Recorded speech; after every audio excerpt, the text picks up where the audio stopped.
Assalamualaikum warahmatullahi taala wabarakatuh. Oke, dan salam sejahtera kepada semua yang sudah singgah di channel ini.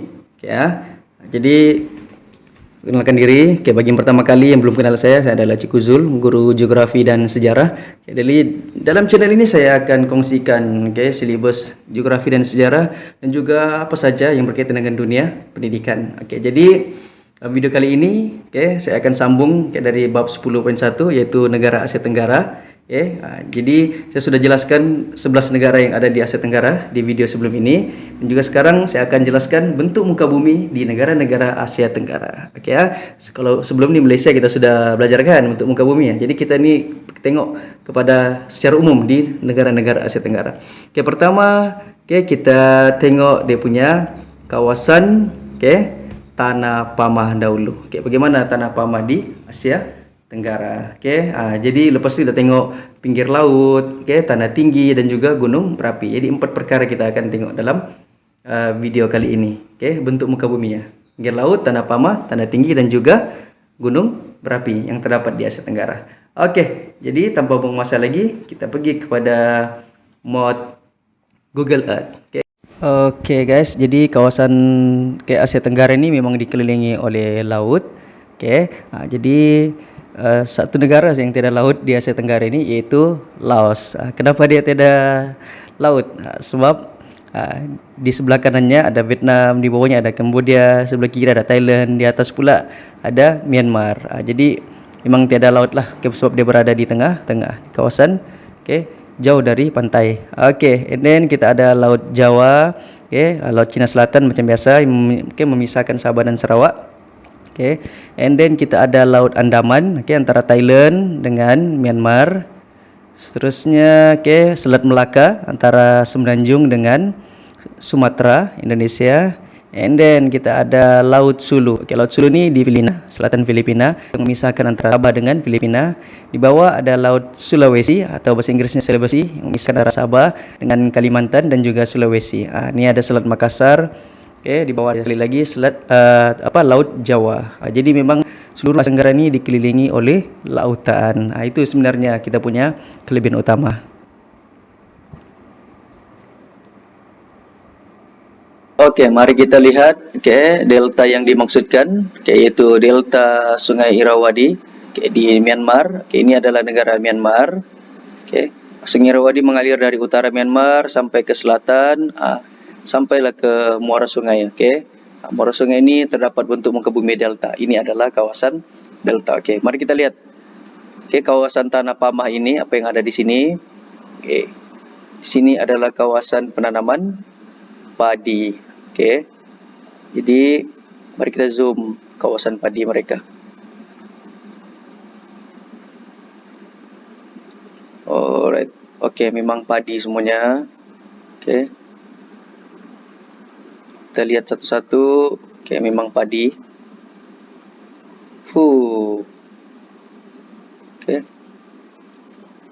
Semuanya adalah kawasan yang hijau ni, hijau perang apa semua ni adalah kawasan padi. Oh my god, Masya Allah, subhanallah besarnya. Jadi di sini kawasan padi Myanmar ini lebih besar daripada padi yang ada di Kedah. Ini Myanmar. Delta Irrawaddy. Mari kita tengok delta Sungai Mekong, Mekong Vietnam. Sungai Mekong ni mengalir dari utara sini. Sempadan antara mana ni? Vietnam.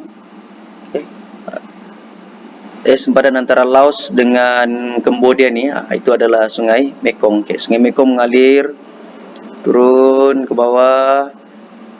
Sini adalah kawasan penanaman padi. Turun sampai lagi ke bawah kawasan delta. Ini adalah delta Sungai Mekong. Mari kita tengok apa yang ada ni. Delta Sungai Mekong ni, ini kawasan delta ni lebih besar daripada Perak, Campur Pinang, Kedah, Perlis ni. Dan sini semua adalah kawasan penanaman padi. Mari kita tengok.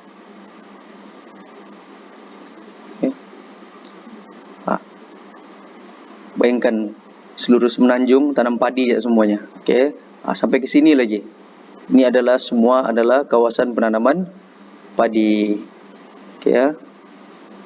Luas. Semua ini adalah kawasan Tanah Pamah Asia Tenggara. Rata di sini semuanya. Oke. Semuanya padi. Kenapa padi dapat ditanam di sini? Sebab kawasan Tanah Pamah dan juga banyak sungai yang dapat mengalirkan bekalan air kepada kawasan penanaman padi. Sungai Mekong. Seterusnya ialah kawasan Gunung Merapi. Kawasan ini di Indonesia, Gunung Merapi merupakan salah satu gunung merapi yang aktif juga di Asia Tenggara. Sekelilingnya ada beberapa lagi gunung merapi. Ini di kawasan Tanah Jawa, Jawa Tengah.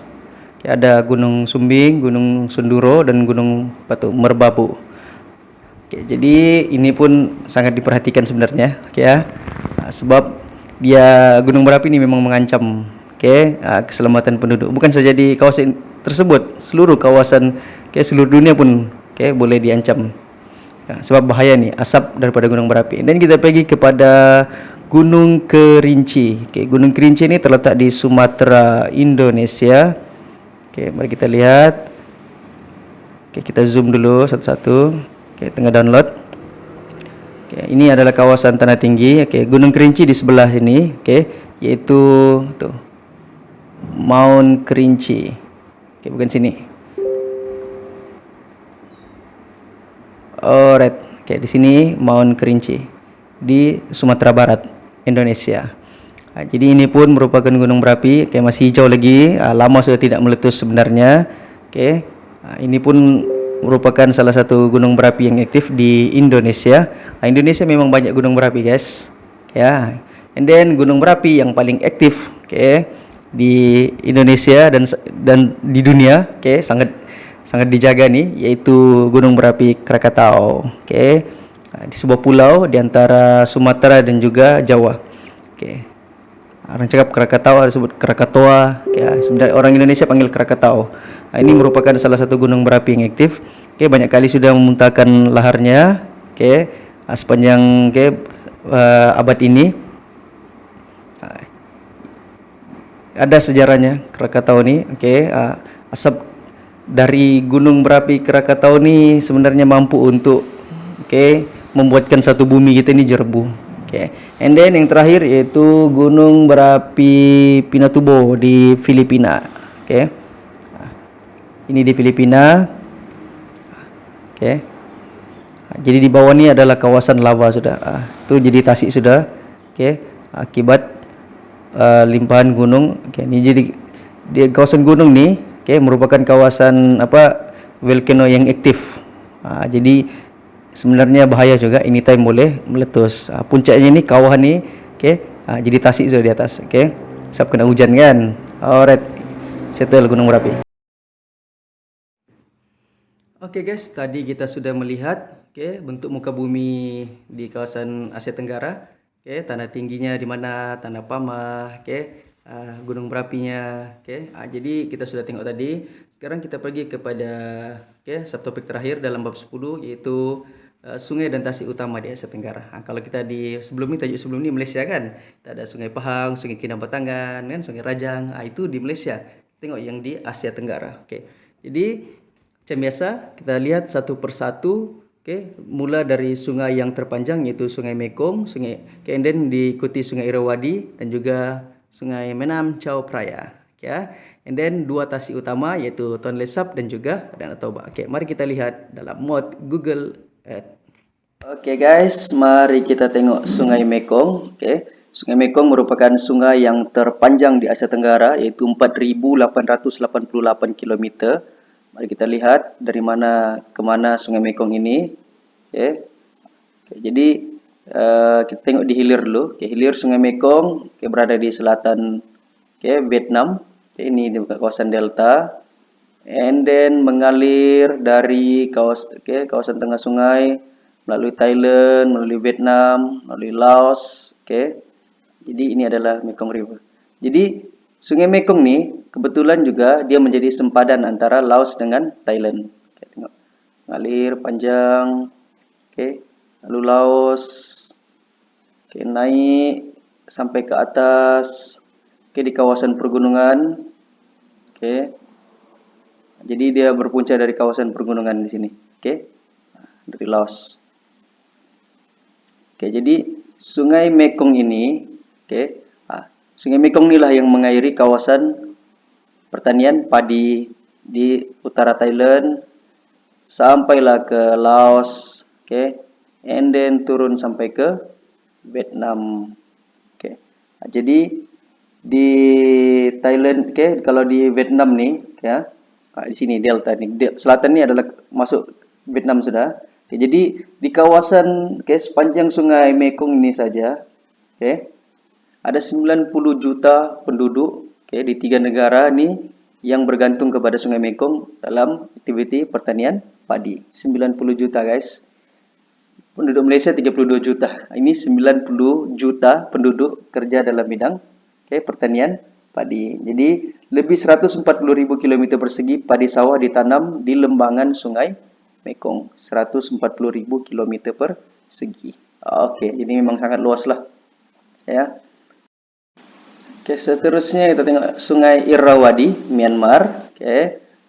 Sungai Irrawaddy ini bermula dari kawasan Banjar, apa nih? Banjaran, kawasan pergunungan. Jadi kawasan pergunungan di Myanmar ini, yaitu nama dia kawasan apa nih? Arakan Nyoma. Arakan Nyoma di sini mengalir dari utara sampailah ke selatan. Jadi Sungai Irrawaddy ini menjadi nadi pengangkutan bagi penduduk Myanmar dan delta, delta Irrawaddy yang subur ini di Myanmar ini merupakan kawasan penanaman padi yang utama di Myanmar. Sangat luas, padi semuanya, ya. Jadi memang panjanglah Sungai Irrawaddy ini. Bukan saja membekalkan air, tapi juga sebagai pengangkutan dan perhubungan. Jadi bandar-bandar penting daerah-daerah ini boleh dihubungkan melalui sungai. Oke. Kita pergi kepada Sungai Menam Chao Phraya. Menam Chao Phraya ni, Menam tu sungai lah kan. Sungai Chao Phraya mengalir dari utara Thailand. Kita zoom satu-satu. Panjang sungai ini. Melalui beberapa kawasan bandar. Turun sampai ke bawah. Sungai Chao Phraya. Sungai Chao Phraya ini juga menjadi pengangkutan. Panjang dia 372 km. Tidaklah sampai 1000. Panjang lagi Irrawaddy. Tapi di tebing sungai ini, lembah sungai ini, kawasan ini adalah kawasan padi semuanya. Jadi Sungai Chao Phraya ini penting kepada pertanian padi di Thailand.